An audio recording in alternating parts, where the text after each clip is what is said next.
Hi, welcome to the Slices of Life reading for this week. I'm Sandra Ton and I facilitate the memoir writing for seniors program at the Powell River Library. I'm reading today a story, since we have Father's Day coming up this month, by Wendy Barker, and it is called Ice Time. Wendy's fascination with words began at a young age when she not only read the cereal box ingredients intently, but also learned to say and spell butylated hydroxytoluene. Wendy is most proud of her family. 1 + 1, she and her husband equal 16. 4 terrific children, 4 super son and daughters-in-law, and 6 delightful grandchildren. And when she's not with family or writing, Wendy is always everywhere knitting. I love this story by Wendy. So I dedicate it to her dad and all the dads, including my own dad. All the dads will be celebrating this month. Ice Time by Wendy Barker. My father loved to skate. He told us stories of his childhood winters playing pickup hockey with a rock-hard cow patty for a puck on the frozen mudflats of Riverside, Alberta, New Brunswick. At university, he played goal for Acadia the year they won the Maritime Championship. His face and teeth bore the marks to prove it. When I was growing up in Toronto, we watched the Maple Leafs during their mid-60s winning years, and my father's comment was always the same. The most important thing in hockey, he said, is knowing how to skate well. As a very small child, I remember being fitted up with skates and taken to the rink at Central Park in Islington. There, I alternated between holding my father's hand while he pulled me along, and lurching bravely on my own in a half-walk, half-shuffle near the perimeter where I could topple safely into the snowbank. As our family grew, my father spent hours alone with a hose in the frigid black winter nights, flooding our backyard so we could skate every day.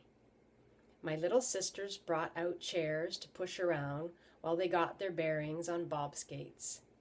My friends and I pretended to be Barbara Ann Scott, the Olympic skating star of our childhood. We practiced skating backwards and made ourselves dizzy attempting pirouettes. The tick-tick of our picks grabbing the ice gave rhythm to our efforts. Our toes would be numbed by the cold, and the relief when we finally loosened our skates indoors was quickly replaced by prickly pain as our feet began to warm. One year, my father was inspired by the colored lines on the hockey rinks and decided to embellish our backyard ice. He carefully painted the name of each neighborhood child on the rink, with a Merry Christmas and Happy New Year in the middle. Then he flooded the surface for a couple of nights to seal in the paint.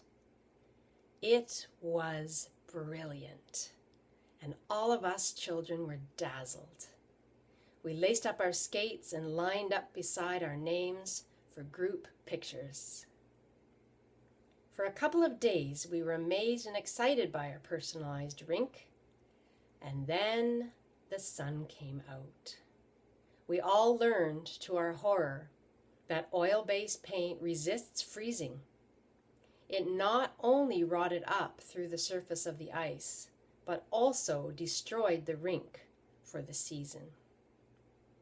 Around that time, an outdoor arena was built at the park by our school. My father often went with us to skate on this larger ice. He'd weave gracefully among the wobbly children and roughhousing teens, making it all look easy.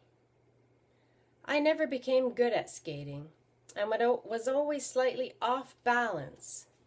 But when the canned music turned to classical, especially when they played the Skater's Waltz, My father would dance me around that ice at a thrilling speed, skates slashing as we rounded the corners, and I would feel like a star in the ice-capades. Long after I grew up and moved away, my father suited up in the winter and went regularly to skate at that neighborhood rink. In his late 70s, he would tell us of the cheers and admiration he got from the young rink rats when he took to the ice. My father skated until a year or so before he died. The love of those blades never left him. That's Ice Time by Wendy Barker. Thank you for listening today, and have a good rest of the day.